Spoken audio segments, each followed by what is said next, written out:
మంచిది. దేవుని వాక్యం చదువుకుందాం.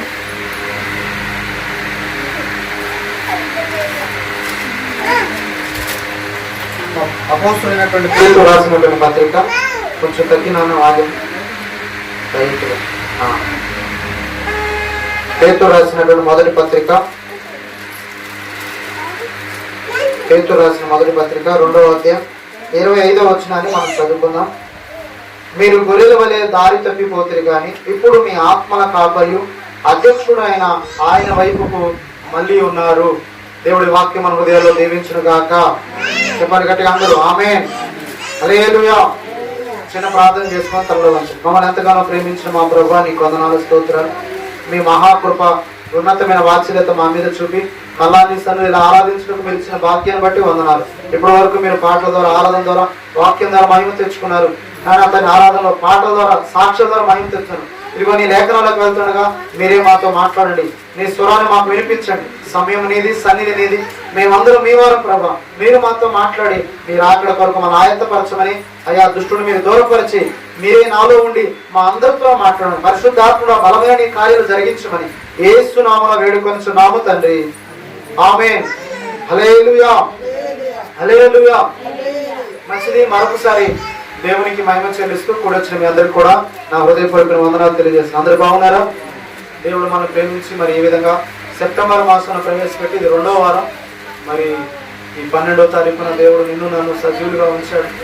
మరి దేవుని యొక్క కాపుదల, భద్రత మన మీద ఎంతో ఉందని గమనించి దేవునికి మనం ఇష్టలుగా బ్రతకాలి, నమ్మకస్తులుగా బ్రతకాలి. దేవుని రాకడ చాలా సమీపంగా ఉంది. నెలలు, వారాలు, దినాలు గడుస్తూ ఉన్నాయి. మన ఆయుష్ తగ్గిపోతుంది. పెరుగుతుందా, తగ్గిపోతుందా చెప్పాలి. 23వ సంవత్సరం ఉన్నవాడు 22లోకి వెళ్తున్నాడు, 24లోకి వెళ్తున్నాడు చెప్పాలండి. ఏమవుతుంది? వయసు తగ్గిపోతుంది, పెద్దవాడు అయిపోతున్నాడు. కాబట్టి మన జీవితంలో గమనించాల్సిన విషయం ఏంటంటే ప్రభు యొక్క రాకడ, దేవుని యొక్క రాజ్యము సమీపిస్తుందని మనం ఆయన ఎదుర్కోబోతున్నామని గుర్తిరిగి మనం దేవునికి చాలా నమ్మకస్తులుగా, దేవునికి చాలా ఇష్టలుగా మనం బ్రతకాలి. మన యొక్క చిత్తాన్ని కాకుండా దేవుని చిత్తం మనలో జరుగునట్టుగా మనం దేవునికి అప్పగించాలి. అందుకే చూడండి, దేవుడు శ్రేష్టమైన మాట మనకు అనుగ్రహిస్తున్నాడు. మొదటి పేతురు రాసిన పత్రిక, పేతురు రాసిన మొదటి పత్రిక 1వ అధ్యాయం 2వ అధ్యాయం 25వ వచనం. 2వ అధ్యాయం 25వ వచనం. మీరు గొర్రెల వలె దారి తప్పిపోతారు కానీ ఇప్పుడు మీ ఆత్మల కాపరియు అధ్యక్షుడైన ఆయన వైపుకు మళ్ళీ ఉన్నారు. ఏంటంట? మనం గొర్రెల వలె దారి తప్పిపోతుంది కానీ మన ప్రభు, మన రక్షకుడైనటువంటి యేసు వైపు ఆయన ఏమైనారంట? ఆత్మల కాపరియు అధ్యక్షుడైన ఆయన వైపుకు మీరు మళ్ళీ ఉన్నారు, తిరిగి ఉన్నారు అని. నీవు నేను కూడా ఒకప్పుడు లోకస్తులుగా ఉన్నాం, ఒకప్పుడు లోకంలో నడిచాం, లోక ఆచరణ ప్రకారం బ్రతికాం. కానీ ఇప్పుడు క్రీస్తు వైపుకు తిరిగాం. ఆయన ఏమైనాడు? మన ఆత్మల కాపరి అయినటువంటి దేవుని వైపు, మనకు అధ్యక్షుడుగా ఉన్నటువంటి ఆత్మల కాపరియు అధ్యక్షుడు అయినటువంటి ఆయన వైపుకు మనం అందరం ఏమైనా మళ్ళీ ఉన్నాం. ఈ మాట మనం బాగా గుండెలో గుర్తుపెట్టి, నేను నా రక్షకుడైన యేసు వైపు తిరిగాను, నాకు అధ్యక్షుడుగా ఉన్న దేవుని వైపు నేను తిరిగాను, నన్ను నడిపించే నాయకుడు నా దేవుడు, నా కాపరి, నేను ఆయన వైపు తిరిగి ఉన్నానని మనం అందరం విశ్వసించాం. ఒకప్పుడు దారి తప్పిపోయాం, ఇప్పుడు ప్రభు యొద్దకు మనము మళ్ళుకున్నాం. నేను మనం అందరం కూడా గమనించాం. నువ్వు దేవుని వైపు తిరిగావు, దేవునిలో ఉన్నావు, దేవుడే నీకు కాపరిగా ఉన్నాడు. 23వ కీర్తన 1వ వచనం అక్కడ రాయబడిన మాట, యెహోవా నా కాపరి, నాకు లేమి కలగదు. దేవుడు మనకు కాపరిగా ఉంటే లేమి కలగదు. దేవుని వైపు తిరిగిన ఒక వ్యక్తి జీవితంలో జరిగే విషయాలు ఏంటంటే, మొట్టమొదటి ఆయన ఆత్మల కాపరి, మన ఆత్మకు లేదా మన జీవితానికి కాపరిగా ఉన్నాడు, దేవుడుగా ఉన్నాడు. అందుకు కీర్తనాకారుడు దావీదు అన్నాడు, యెహోవా నా కాపరి, నాకు లేమి కలగదు.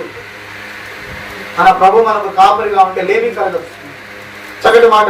అందులోనే ఇంకో 2 వచ్చినా చూద్దాం. 23వ కీర్తన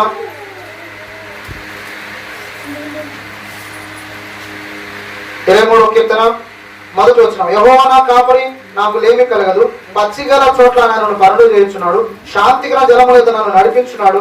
నా ప్రాణముకు సేద తీర్చువాడు ఆయనే, తన నామమును బట్టి నీతి మార్గములను నడిపించేవాడు. యెహోవా నా కాపరి, నాకు లేమి కలగదు. దేవుని వైపు మళ్ళిన తర్వాత మన జీవితాలు ఎలా ఉండాలంటే, దేవుడే మనకు కాపరిగా ఉండగా మనం ఆయన యొక్క కాపుదలలో నడవాలి, ఆయన యొక్క భద్రతలో నడవాలి. ఒక రకంగా చెప్పాలంటే ఆయన మనకు కాపరి, మనం ఆయన యొక్క గొర్రెలము. వాక్యం అంటుంది, దేవుడు నేను గొర్రెలకు మంచి కాపరిని, తన గొర్రెల కొరకు ఆయన ప్రాణం పెట్టినటువంటి వాడు అని రాయబడుతుంది. నా గొర్రెల కొరకు నేను ప్రాణం పెట్టాను. నిజంగా గొర్రెల కాపరి జీతగాడు కాబట్టి గొర్రెలకు ఏదైనా నష్టము లేకపోతే ఏదైనా క్రూర జంతువులు వాటి మీదకి వచ్చినప్పుడు వాడు జీతగాడు కాబట్టి ఏం చేస్తాడు, పారిపోతాడు వాటిని వదిలిపెట్టి. కానీ మన ప్రభు ఎలాంటి వాడట, నేను నిజమైన కాపరిని, లేకపోతే నేను మంచి కాపరిని, గొర్రెల కొరకు ప్రాణం పెట్టినటువంటి వాడు, గొర్రెలకు ద్వారము నేనే అని చెప్పినటువంటి వాడు, వాటికి మంచిగా ఆహారం పెట్టేవాడు. చూడండి ఒకసారి యోహాను సువార్త 10వ అధ్యాయంలో, బాగా వినాలి జాగ్రత్తగా దేవుని మాటలు. 1 యెహోవా నా కాపరి, నాకు లేమి కలగదని భక్తుడైనటువంటి కీర్తనాకారుడు అంటున్నాడు. తర్వాత మనం చదివితే యోహాను సువార్త 10వ అధ్యాయం 7 నుంచి నేను చదువుతాను, జాగ్రత్తగా వినండి. కాబట్టి యేసు మళ్ళా నా తిట్లను, గొర్రెల పోగు ద్వారము నేనే, నాకు ముందుగా వచ్చినటువంటి వారందరూ దొంగలను దోచుకుని వారై ఉన్నారు, గొర్రెలు వారి స్వరం వినదు. నేనే ద్వారమును, నా ద్వారా ఎవడైనా లోపల ప్రవేశించేలా వాడు రక్షింపబడిన వాడై లోపలికి పోవచ్చు, బయటికి వచ్చుచు మేత మేచుండును. నేనే ద్వారమును, నా ద్వారా ఎవడైనా లోపల ప్రవేశించినట్లా వాడు రక్షింపబడిన వాడై లోపలికి పోవచ్చు, బయటికి వచ్చుచు మేత మేయిచుండును. దేవుని వైపు తిరిగాము, దేవుని వైపు మళ్ళాము అన్న మన జీవితాలు ఎలా ఉన్నాయంట, తానే మనల్ని రక్షించువాడై ఆయనే ద్వారమై ఉండి మనల్ని రక్షించి మనం లోపలికి వెళ్ళుచు బయటికి వస్తూ మేత మేస్తూ ఉంటాం అన్నాడు. ఈ మాట మనకు అర్థం అవ్వాలంటే ద్వితీయోపదేశకాండ 28వ అధ్యాయం మొదటి నుంచి రాయబడింది, నీ దేవుడనే యెహోవా మాట నువ్వు శ్రద్ధగా విని ఆయన ఆజ్ఞలను నువ్వు ఆలకించిన యెడల భూమి మీద ఉన్న జనములన్నిటికంటే నేను నిన్ను హెచ్చిస్తానన్నాడు. భూమి మీద ఉన్న జనములన్నిటికంటే నేను నిన్ను హెచ్చిస్తానని చెప్పాడు. ఆ తర్వాత అంటాడు, నీవు పట్టణంలో దీవించబడతావు, పొలంలో దీవించబడతావు, నువ్వు బయటికి వెళ్ళినప్పుడు దీవించబడతావు, లోపలికి వచ్చినప్పుడు దీవించబడతావు. నీ దుక్కిటెద్దులు, నీ పశువులు, నీ గొర్రె మందలు, నీ కలిగిన సమస్తాన్ని దేవుడు ఏం చేస్తాడంట, దీవిస్తాడు.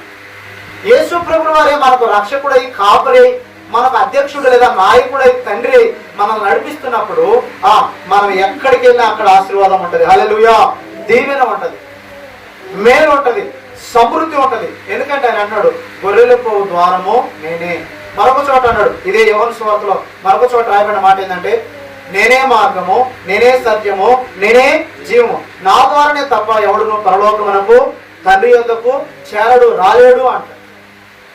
కాబట్టి యేసు ప్రభువు వారే కాపరిగా, అధ్యక్షుడిగా ఉండి, మన ఆత్మలకు కాపరిగా, అధ్యక్షుడిగా ఉండి మనల్ని నిత్యము నడిపించేవాడు. కాబట్టి ఆయన వైపుకు మళ్ళిన మన జీవితాల మీద బాధ్యత అంతా దేవునిదే. హల్లెలూయా. మనందరి బాధ్యత దేవునిదే. ఆయనే మన బాధ్యత వహించేవాడు. పక్షిరాజు తన పిల్లలను తన రెక్కలపై మోసుకున్నట్టుగా దేవుడు ఆలవికిన రెక్కల చాట నిన్ను నన్ను భద్రపరిచేవాడు. కోడి తన పిల్లలు తన రెక్కల కింద కాపాడినట్టుగా దేవుడు మనల్ని కాపాడుతాడు. గాఢాంధకారపు లోయలో నేను సంచరించిన ఏ భయానికి ఏంటి దేనికి నేను భయపడను అంటున్నా. ఆయన దుడ్డు గారు, ఆయన దండము నన్ను ఆదరించును అన్నాడు. ఇక్కడ అన్నాడు, గొర్రెల పోగు ద్వారము నేనే గనుక నా ద్వారా ఎవడైనా లోపల ప్రవేశించాడు వాడు రక్షకుడిన వాడు లోపలికి పోవచ్చు, బయటికి వచ్చుచు మేత మేయచ్చు. నువ్వు బయటికి వెళ్ళినప్పుడు దేవినా, లోపలికి వచ్చినప్పుడు దేవినా, సమృద్ధిగా నువ్వు అంట మేత మేయచ్చు అనని గొర్రెల గురించి రాస్తూ మనకు దేవుడు అంటాడు, నా స్వరం విని నా ద్వారము గుండా నేనిచ్చే రక్షణ ద్వారా, మారు మనసు ద్వారా నన్ను వెంబడించే ఒక వ్యక్తి అతడు లోపలికి పోతూ బయటికి వస్తూ, సంఘంలోకి వస్తూ బయటికి వెళ్తూ, సమాజంలో నాకు సాక్షిగా ఉంటాడు. నా చేత అతడు పోషింపబడతాడు. అతనికి ఏది పొదువు ఉండదు, కొరత ఉండదన్న. ఇశ్రాయేలు ప్రజలను 40 సంవత్సరాలు దేవుడు నడిపిస్తున్నప్పుడు వారికి ఏది కూడా తక్కువ కాలేదు. వారి వస్త్రాలు పాతలేదు, చెప్పులు అరిగిపోలేదు. ఆకాశం నుండి వారికి దేవుడు మన్నాను కురిపించాడు, బండ నుండి నీళ్ళు ఇచ్చాడు. బైబిల్ అంటుంది వారికి ఏది తక్కువ కాలేదు. ఎన్ని సంవత్సరాలు? 1 2 40 సంవత్సరాలు. అది అరణ్యంలో తాగడానికి నీళ్ళు ఉండవు, ఆహారం ఉండదు. కానీ దేవుడు వారిని పోషించాడు. ఎందుకంటే ఆయనే వారికి కాపరి, ఆయనే వారికి తండ్రి, ఆయనే వారికి నాయకుడై. మోషే నాయకత్వం, మోషే నియమించుకొని, మోషే ద్వారా నడిపించినటువంటి దేవుడుగా ఉన్నాడు. ఈరోజు నిన్ను నన్ను కూడా నువ్వు దేవుని వైపుకు మళ్ళిన వ్యక్తివైతే, దేవుని యొద్దకు వచ్చిన వ్యక్తివైతే, దేవుని నువ్వు అంగీకరించినట్లయితే, ఆయన నువ్వు రక్షకుడు అంగీకరించి ఆయన వెళ్ళమన్న ద్వారంలో నువ్వు వెళ్ళగలిగితే, ఆయన మార్గం ఎలాంటిది? నీతి మార్గం, సత్య మార్గం. ఒకసారి చూడండి, హెబ్రీ పత్రికలో రాయబడిన మాట, దేవుడు మనకు ఏర్పరచబడినటువంటి మార్గం ఎలాంటిదంట చూడండి ఒకసారి. హెబ్రీ పత్రిక 10వ అధ్యాయం 19వ వచనం, సహోదరులారా, యేసు మనకు ప్రతిష్ఠించిన మార్గమున అనగా నూతనమైనది, జీవం గలది. ఏంటంటే అది నూతనమైనది, జీవం గలది. అందుకంటే కదా అప్పుడు క్రీస్తు యేసునందు ఎల్లవాడు నూతన సృష్టి, పాతవి గతించును, సమస్తమో క్రొత్తము. యేసు మార్గాన నువ్వు నడిస్తే, యేసును కాపరిగా చేసుకుని జీవిస్తే, యేసును నీ జీవితంలో అధ్యక్షుడిగా లేదా నాయకుడిగా చేసుకొని, లేదా మన ప్రవర్తన అంతటి మీద ఆయన అధికారాన్ని ఒప్పుకుంటే, సొలొమోను చెప్పినట్టుగా నీ ప్రవర్తన అంతటి మీద నీ తండ్రి అయిన దేవునికి నువ్వు అధికారం ఇవ్వు, ఆయన అధికారాన్ని ఒప్పుకోనము, అప్పుడు ఆయన నీ మార్గాలు ఏం చేస్తాడు? సరళం చేస్తాడు. నువ్వు అనుకున్నవన్నీ నెరవేర్చబడతాయి, నీ కోరిక సిద్ధింపబడుతుందని వాక్యం రాయబడి. కాబట్టి ప్రియమైనటువంటి వాళ్ళను, దేవుడే మనకు నాయకుడు అయితే, దేవుడే మనకు కాపరి అయితే, దేవుడే మనకు తండ్రిగా ఉండి మనల్ని నడిపించేవాడుగా ఉన్నాడు. మనం ఆయన వైపుకు మళ్ళీ ఆయన చిత్తాన్ని చేసేవారమైతే, ఆయన కొరకు జీవించేవారమైతే ప్రభు మనం విడిచిపెట్టడు. ప్రియమైన ఇక్కడ అన్నాడు, దేవుడు మనకు ఏర్పరిచిన వారు సహోదరులారా, మనమందరం క్రీస్తు రక్తంలో కడగబడినవారు, ఒకే రక్తంలో కడగబడినవారు, ఒకే శరీరము పానం చేసిన వారు, ఒకే బోధన మనం వింటున్నాం, ఒకే ఆత్మ మన మీద ఉంది, ఒకే దేవుడు, ఒకే రక్షకుడు మనకు ఉండి ఆయన మనందరినీ కూడా నడిపిస్తున్నాడు. హల్లెలూయా. ఆ ఒక్క దేవుడు నీతో నాతో మాట్లాడుతున్న మాట్లాడి తెలుసా? ఆయన ఏర్పరచబడినటువంటి లేదా ఆయన మనకు ప్రతిష్ఠించిన మార్గం ఏంటంట? నూతనమైంది, జీవం కలిగింది. ఆయన శరీరం ద్వారా ఏర్పరచబడినటువంటి మార్గమును ఆయన రక్తం వల్ల పరిశుద్ధ స్థలంలో ప్రవేశించడానికి మనకు ధైర్యము కలిగి ఉన్నది కనుక, దేవుని ఇంటి పైన మనకు గొప్ప యాజకున్నాడు కనుక, మనస్సాక్షి కల్మషము తోచుకున్నట్లు ప్రోక్షింపబడిన హృదయం గల వారు, నిర్మలమైన ఉదకంతో స్నానం చేసిన శరీరం గల వారి నుండి విశ్వాస విషయంలో సంపూర్ణ నిశ్చయిత కలిగి యథార్థమైన హృదయంతో మనము దేవుని సన్నిధానానికి చేరుదుము. యథార్థ హృదయంతో ప్రోక్షింపబడిన మనస్సాక్షి గల వారి, నమ్మదగినటువంటి వారిగా మనం దేవుని సన్నిధానానికి చేరుదాం. ఎందుకు? ప్రభువే తానే మార్గమై ఉండి, సత్యమై ఉండి, జీవమై ఉండి మనం నడిపిస్తాడు. మనం ఆయన వైపుకు మళ్ళీ ఉన్నాం కనుక, దేవుని వైపుకు మనం మళ్ళిన వారమైతే, దేవుని వైపు మనం తిరిగిన వారమైతే, దేవుని యొక్క అడుగుజాడలో మనం నడిచిన వారమైతే, దేవుడు మన పట్ల ఈ విధమైన కార్యాలు చేసేటువంటి వాడుగా మనకు నూతనమైన జీవ మార్గాన్ని ఏర్పరిచి ఆయన శరీరము ద్వారా ఏర్పరచబడిన మార్గంలో నిన్ను నన్ను నడిపించి ఏమన్నాడు? ఆయన శరీరమును తెర ద్వారా ఏర్పరచబడిన మార్గం, ఆయన రక్తం వల్ల పరిశుద్ధ స్థలంలో ప్రవేశించడం మనకు ధైర్యము కలిగి ఉంది. ఆయన శరీరం అనే తెర ద్వారా ఏర్పరచబడిన మార్గం, ఆయన రక్తం వలన ఆయన సన్నిధిలో మనం ఏమై ఉన్నాం? ధైర్యం కలిగి ఆయన సన్నిధిలోకి మనం చేర్చాం. అంటే ఒకప్పుడు పాపములో ఉన్నవారు, శాపములో ఉన్నవారు, ఒకప్పుడు దేవునికి దూరంగా ఉన్నాం, ఒకప్పుడు చీకట్లో ఉన్నాం, మరణాంధకార జీవితంలో ఉన్నాం. ఆయన తన వెలుగు మన మీద ప్రకాశింపచేసి తానే రక్షకుడుగా మన కొరకు ఈ లోకానికి వచ్చి నిన్ను నన్ను విమోచించాడు, నిన్ను నన్ను రక్షించాడు, నిన్ను నన్ను తన నూతనమైన మార్గం నడిపించాడు.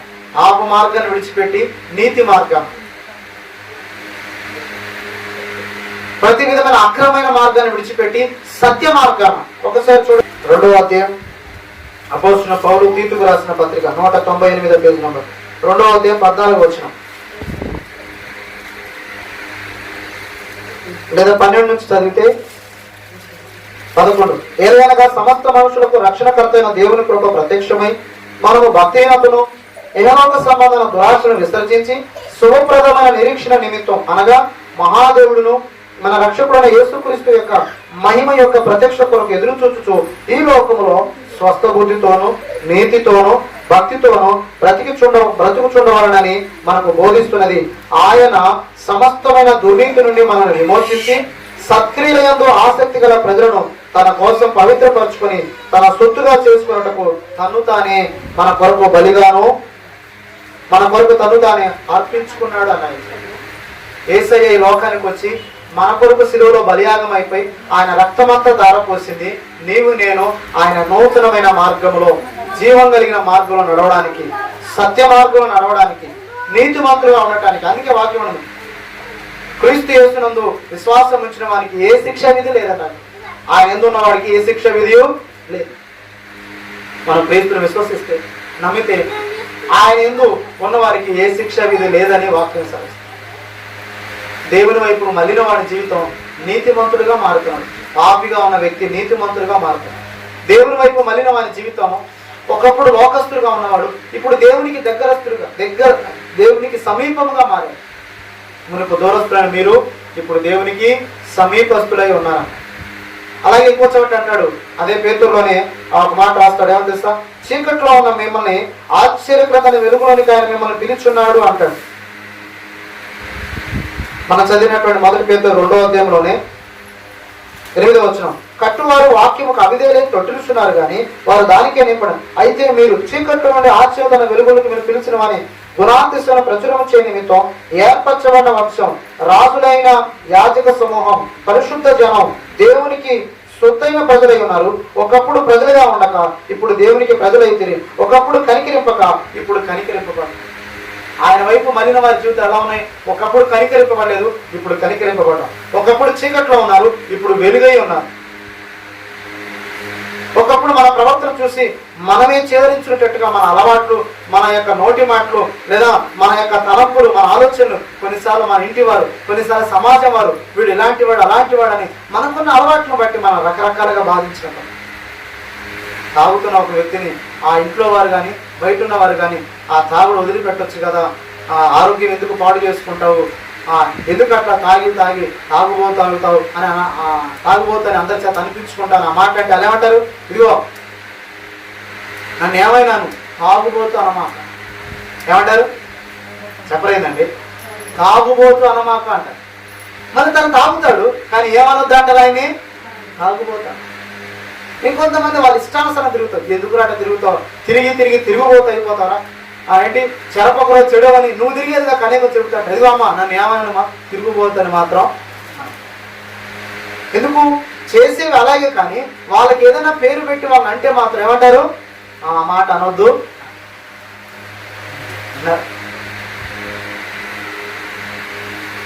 వాక్యం అంటుంది, ఒకప్పుడు చీకట్లో ఉన్న మీరు వెలుగులోనికి వచ్చారు. హల్లెలూయా.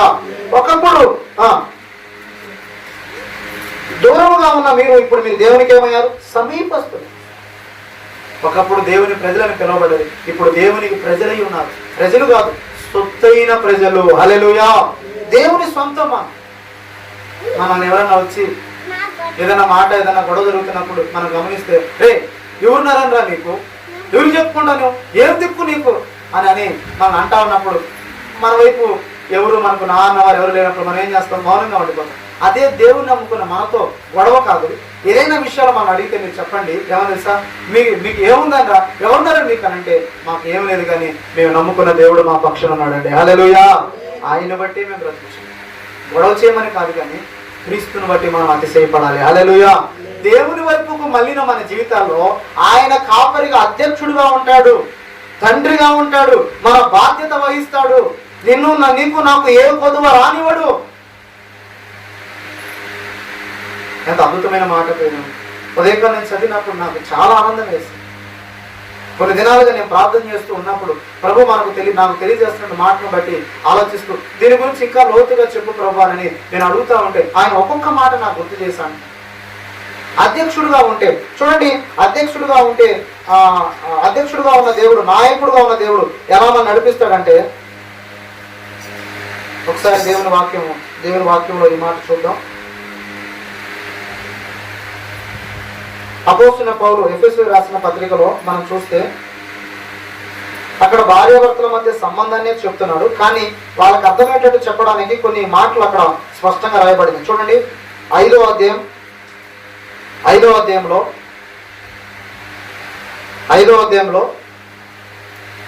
22వ వచనం లేదా 23 చదివితే, క్రీస్తు సంఘమునకు శిరస్సై ఉన్నాడు, క్రీస్తే శరీరమునకు రక్షకుడై ఉన్నాడు. క్రీస్తు సంఘానికి ఏమైనాడంట? శిరస్సు. శిరస్సు అంటే ఈ దేహం అంతటికి తల ఒక రకం అయితే ఇక్కడి నుంచి కిందకి ఒకటి. ఈ తల లేకుండా మొండెం ఉంటుందా? చెప్పాలి. మన ఒక అతను, మరి అతను ఏం తప్పు చేశాడు కానీ ఒక అతను పరిగెత్తుకుంటూ వచ్చి ఒక వ్యక్తిని కాదు, ఒక స్త్రీని చంపేసి ఆ తల తీసుకొని వచ్చాడు ఇంటికి, జైలుకి వచ్చాడు. ఏంటి అని అంటే, ఆమె చేసేటువంటి ఒక అక్రమ సంబంధం నాకు తెలిసింది కాబట్టి అలాంటిది ఉన్నా ఒకటే లేదా ఒకటే, అందుకే నేనే చంపేశాను, మీరెవరు కంగారు పడుకుండాలని నేరుగా మీ దగ్గరికి వచ్చి నేను ఏమవుతున్నాను, లొంగిపోతాను. అది తీసుకొని వచ్చాడు యాక్ని. అబ్బో, అది చూస్తుంటే ఎంత భయంకరంగా. తలడైనటువంటి ఆ ముందు ఏమైపోయింది? దేనికి? ప్రభు ఏమన్నాడు? సంఘానికి శిరస్సు, అధ్యక్షుడై ఉన్నాడు, కాపరి అయి ఉన్నాడు, నాయకుడై ఉన్నాడు. సంఘముగా కూడిన మనందరికీ తండ్రిగా, దేవుడిగా, రక్షకుడుగా, విమోచకుడుగా ఉండి మనందరి బాధ్యతలను ఆయన మోస్తున్నటువంటి వాడు ఆయన. హల్లెలూయా. కేవలం మన పాపభారం మాత్రమే మోసిన వాడు కాదు. ఆయన అంటాడు, అంతం వరకు నేను మీతో కూడా ఉంటాను, సదాకాలం నేను మీతో కూడా ఉంటాను, నేను ఆల్ఫా ఒమేగా అయినాను, ఆదియు అంతమై ఉన్నాను. ఆయన నమ్మదగిన వాడు, మరణం వరకు మనకు తోడుగా ఉన్న దేవుడు. మన భాషలో చెప్పాలి, సదాకాలం మనతో ఉన్నాడు ఆయన. నిన్ను నన్ను ఎప్పుడు దాటిపోడు, ఎన్నడూ విడిచిపెట్టడు ప్రేమైనటువంటి వాడు. నిజంగా నువ్వు దేవుని వైపుకు మళ్ళీతే, ఈరోజు చాలా మంది రకరకాలైనటువంటి వాటి వైపు మళ్ళుతున్నారు. కొంతమంది ఆచారాల వైపు మళ్ళుతున్నారు కాబట్టి ఆచారాలే ముఖ్యం అంటున్నారు, మనుషులు ముఖ్యం కాదంట. కొంతమంది కులాల వైపు వెళ్తున్నారు, కులమే ముఖ్యం అంటున్నారు, మనుషులు ప్రేమ అనురాగాలు ముఖ్యం కాదంటున్నారు. ఇంకొంతమంది వారికి వచ్చిన సమస్యను బట్టి ఒకనొక వ్యసనాల వైపు తిరిగిపోతున్నారు, ఇక మనుషుల వైపు తిరగట్లేదు, కుటుంబ బాధ్యతలు నిర్వర్తించట్లేదు. కుటుంబంలో ఇలా ఆర్థిక సమస్యలు ఎక్కువైపోతున్నాయంటే వారు అంటారు, ఆ అప్పులు తీరడానికి నాకు ఏం చేయాలి అర్థం కాదు కాబట్టి ఇంకా తాగుతున్నాను. నేను అంటాను, నువ్వు తాగితే అప్పులు తీరుతాయి అంటారా? చెప్పాలి. తాగుడు, పేకాట, ఇంకా శరీరేచ్ఛలతో కొంతమంది తిరగటం, ఇంట్లో ఉన్న భార్యని పిల్లలను పోషించుకోవడం చేత కాదు కానీ అనేక మంది వ్యక్తిత్వాలతోటి, రకరకాలైనటువంటి స్నేహితులతోటి జలసాలు చేసేటువంటి బాధ్యతలు. ఎందుకు? వారు ఆ వైపు మళ్ళారు, శరీరాశల వైపు మళ్ళారు, అలవాట్ల వైపు మళ్ళారు, ఆచరణ వైపు మళ్ళారు. మార్పు లేని వారుగా ఉంటుంది. మనం తిరగాల్సింది ప్రభు వైపు తిరగాలి, దేవుని వైపు మనం మళ్ళాలి, దేవుని యొక్క చిత్తానికి మనం అప్పగించుకోవాలి ప్రేమైనటువంటి వాళ్ళు. ఎప్పుడైతే